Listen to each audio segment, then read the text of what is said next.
Hello, hello, and welcome to Art House Garage, the snob-free film podcast where we make art house, indie, classic, and foreign cinema accessible to the masses. I'm your host, Andrew Sweatman, and for today's video, I'm doing something a little bit different.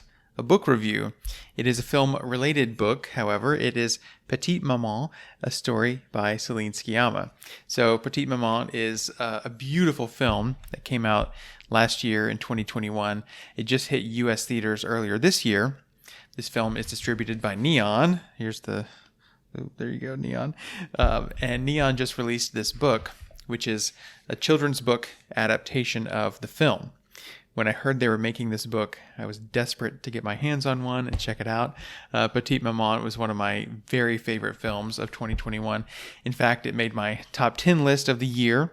And in general, I love stories about children, for children, and actually quite like reading children's books with my own kids. So I read quite a few of them. So in this video, I'm going to show you the book, read a few portions, and give my reaction to it as a whole. I'll say right now, I'm not typically a book reviewer, but I'll do my best.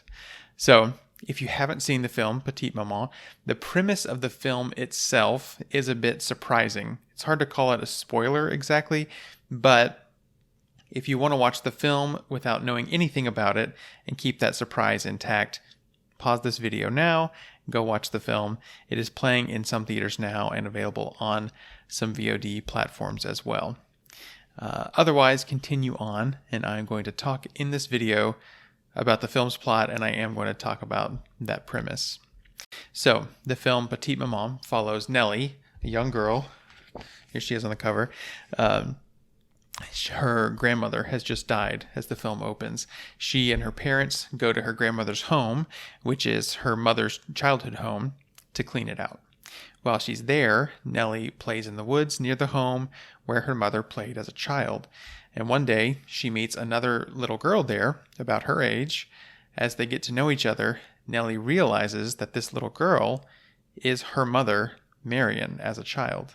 So we have this supernatural setup that's never quite explained, but it's very interesting. So that's the setup for this. It's a really quiet, moving, beautiful film. And now let's take a look at the book. So going into this book, I was mostly curious if it would capture the same kind of heightened emotional tone of the film. So let's look at it. So here's the cover. As you can see, Petite Maman. And on the back here we have the is a central location in the film. There's this sort of built, almost like a treehouse built in the woods in the backyard of the house. So I'll just show you a few things here. I won't read the entire book just for copyright reasons, but here's the first page. Nellie rode with her folks to the countryside. And you can see a really cool illustration. It's kind of a grounded style. It feels very realistic. But then the pages themselves, some of them are really minimal, a lot of negative space. And we have just kind of some key items from the film kind of taking up the pages. Here's another one that I really like. We've got this great fried egg and then an acorn over here. Let's look at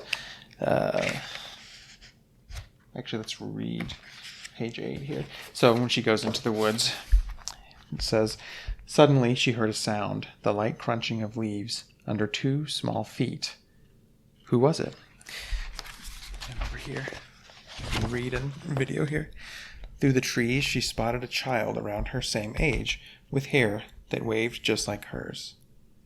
'Can you help me?' the child yelled out. She was dragging a log across the forest floor, breathlessly. So Nellie picked up one end, and they carried it together. Nellie was so good at helping." So it has sort of it really is written to children in a way. And then here's that same location that's so important there. This is where they meet for the first time, is near that which her mother built as a child. It's really a meaningful location. And this page, which is the same illustration as the cover there, it's some really beautiful text. It says, "Nellie and Marion each awoke restlessly with the sun and ran to the woods with abandon. They held hands as they stood face to face. Marian, I have a secret, Nellie began. But it does not just belong to me. It is yours, too. Promise you'll believe me? I promise, Marian said.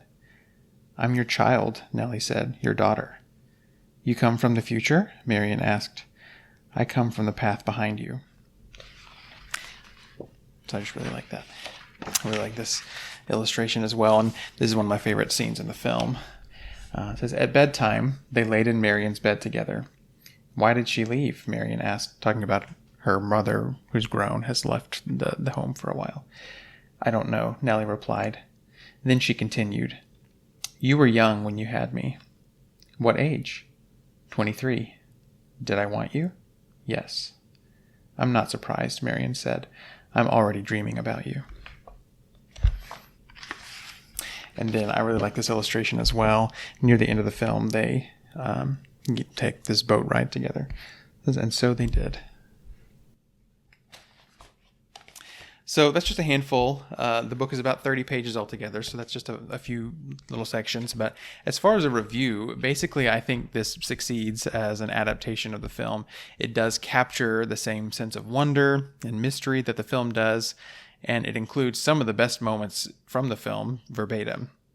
And interestingly, it includes some extra material as well in the form of Nellie's thoughts. In the film, Josephine Sands plays Nellie, and her performance does a great job of letting us know how Nellie's feeling, but reading it on the page is a very different experience. The moment when Nellie realizes what's going on, for instance, it talks about the knot in her stomach, which we can see that on her face in the film, but it's just really interesting to read that and to have a little more insight into what she's feeling. It also talks about her excitement to get back to the woods and meet with Marian each day, and some of the feelings she has around her mother and father as well. The illustrations are wonderful as well, very grounded, as the film is, and largely minimalistic, leaving plenty of negative space, as I mentioned, on the pages, which I think contributes to kind of the peaceful feeling that the film has, as well as the book. So that is Petite Maman, the book. Really lovely, and as a big fan of this film and of Céline Sciamma in general, I'm so happy to have this book on my shelf. Neon did a limited run of these initially. They did a giveaway on social media. I'm hopeful that they will sell these soon in the future because I think a lot of Sciamma fans would love to have a copy of this. I really encourage you to seek it out, and the film if you haven't seen it. Again, beautiful, beautiful film. It would be appropriate for children, as is the book. Perhaps a bit slow for some kids, but really a beautiful story. And I love that it's translated into sort of a childlike. It really captures a childlike sense of wonder too, which I think makes it translate perfectly to a children's book. But really unique, really enchanting, just a lovely story. Well, that's all for this video. Make sure to check out Art House Garage, the podcast, for all my movie discussions, and follow us on social media. That's at Art House Garage on all platforms. Thanks for watching.